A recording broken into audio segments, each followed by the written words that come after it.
We're waiting for a couple of the speakers and had to adapt 21st century technology to this auditorium. Welcome to all of you. Thank you for coming. Those who were with us on day one. Who was with us yesterday? Great. And who is joining us today? Okay, great too. We're really happy to have you. Maybe you saw in the entrance of this auditorium that November 5th, 1906, Marie Curie delivered his first keynote presentation here. So today is September 5th. We are going to take this as a positive sign. We put a lot of work in this two-day conference, and today is a little bit our part of the conference. You should be in the audience representing cities, but also a lot of universities, research teams with whom we are grateful and very honored to contribute and to collaborate. We've built a program together with Professor Moreno, with the colleagues from UN Habitat, from UCLG. There's a huge team behind this event, also our technical friends, because we put in place a live stream for people to join from a distance, and also to keep visuals and testimonies of this day, because for us it's a big achievement after 3 years of working on this observatory to actually set up the very first public meeting. We have been doing a lot of work. We have presented several times with some of you already, so this has been in the making, but we sort of take today as the launch day for the community, for the tools that you will see later on, and also for a global dialogue, because the main difference between yesterday and today is that yesterday we heard, I think, inspiring stories from cities, from organizations, from communities about their understanding for proximities and what they do, what this means, and it's very complex and very diverse. Today we've invited this morning 10 speakers representing different academic fields, different expertise, and they want to share with you what is changing with this model of proximities, how it's impacting multiple disciplines.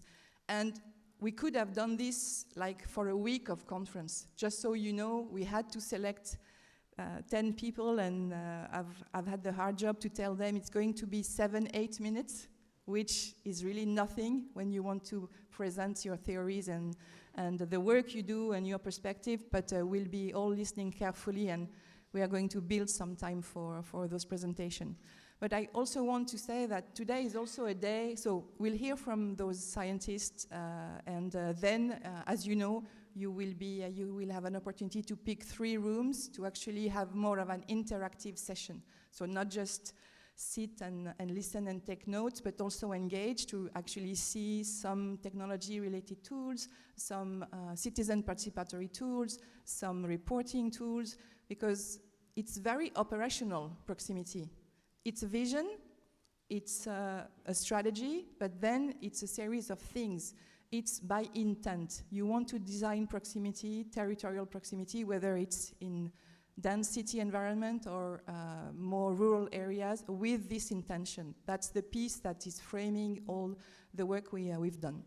This afternoon there are site visits, and for the students in the room, if you would want to spend a little bit of time with our team, Sherry-TI, but also the other universities, let us know so we can see what we can do. That's the day. And this day is also to create a dialogue and to create discussions, which discussions we don't have to agree all the time on things. It's also to have the debate. Yesterday we had a bit of a debate. Our colleague Peter Nijkamp brought his contribution to the debate as expected, and Karima will probably also follow those steps, but we do want you to know that we are not in a new dogma of everything should be done that way. Actually, today we want to show the diversity. We want to integrate the different points of view. We want to include all possible differentiation and adaptation of the model. So having said that, I will precede Carlos in presenting on behalf of the observatory. So I get to be here, but behind this, actually, there is a lot of work from the colleagues from UN Habitat, from UCLG, and our team to actually show you today a toolbox, a set of tools and a set of reference metrics indicators that we believe will be useful to have an alignment around what do we do when we speak about proximities. And this, we want to make it available for everyone. There is clearly with the observatory the idea that it's for common good and it's for people to share. We are very honored as well to have the municipality of Busan, who will be presenting this morning, further after yesterday, how Busan is really endorsing and living every day that aspect. So proximity, a vision, a concept, but also a series of tools.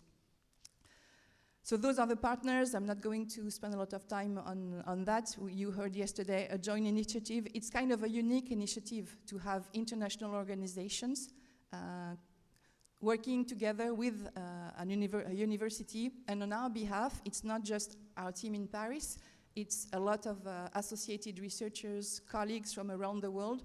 And in fact, with Professor Moreno, we like to call that an alliance of chairs.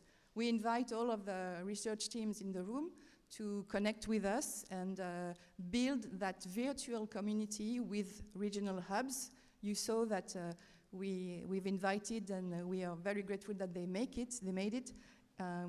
Examples and colleagues from all around the world, all the 5 continents.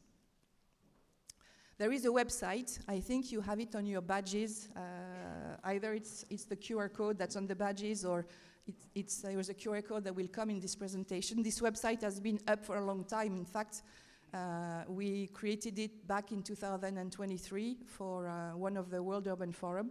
And on this website, we are collecting and we are documenting all the city projects that we know of that are being created with this intention of proximities. And with this work, and as you know, it's been mentioned several times, the founding principle of proximity is access to things. And it's the first dimension. How close are you? How accessible are the services in those 6 areas? And as you count on this visual, we are adding one that is around, not this one, the governance. So we are also adding access to public services and governance institutions. This is how we structure the work we do in proximity. So later today, you will see different teams who have developed GIS tools, but also models to allow citizens and actors to map that out. And this is how we have then structured the model around 7 principles or 7 functions, 23 indicators, and then a number of tools.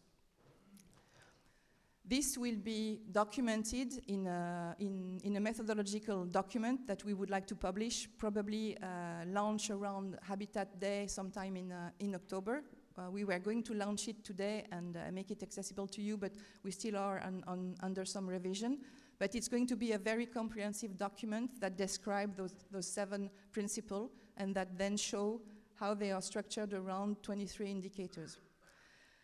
The past 2 years, we've been using this model on different projects on UN Habitat side that has already, way beyond we started this work, developed a repository of those indicators, but on our side as well, through the project you've heard yesterday presented by the mayor of Segurate.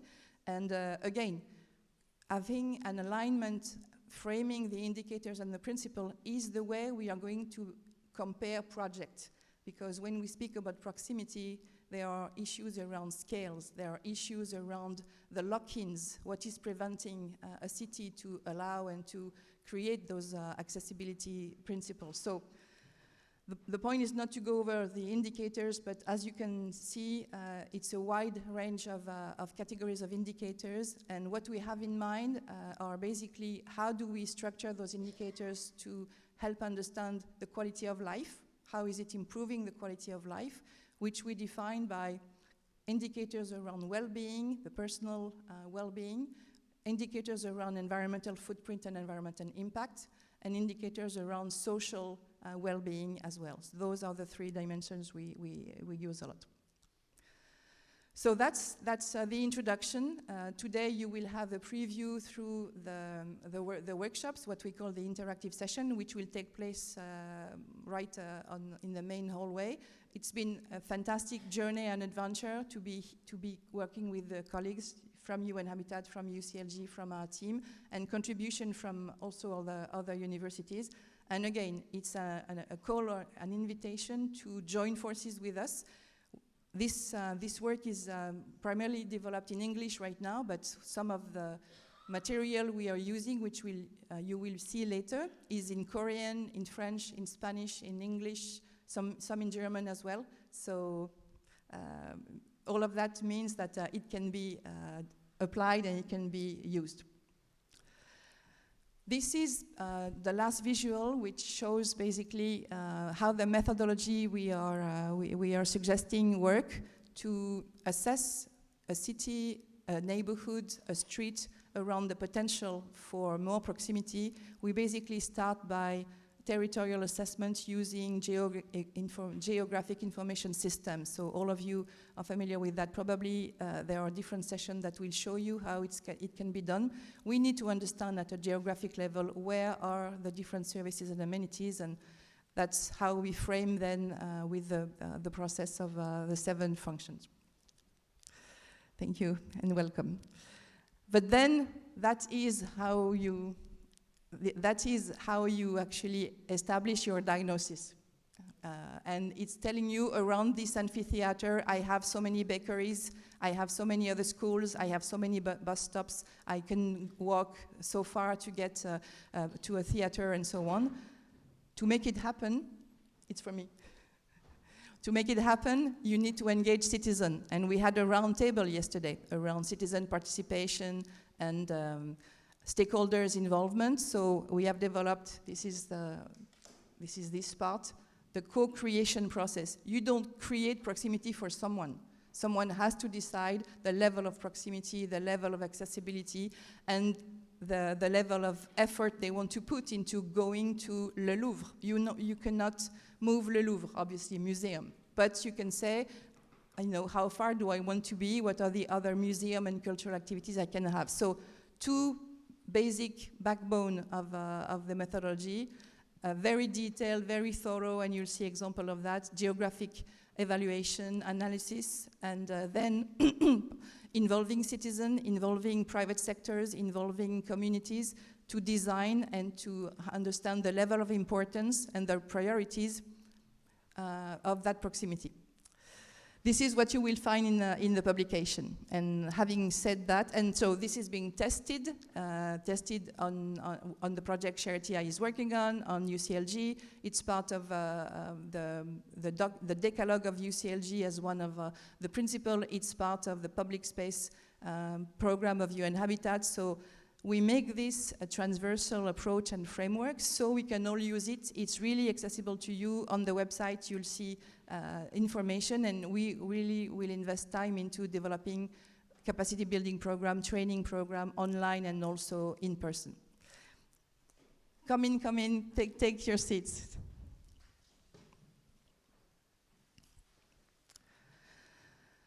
So, there is a wealth of literature.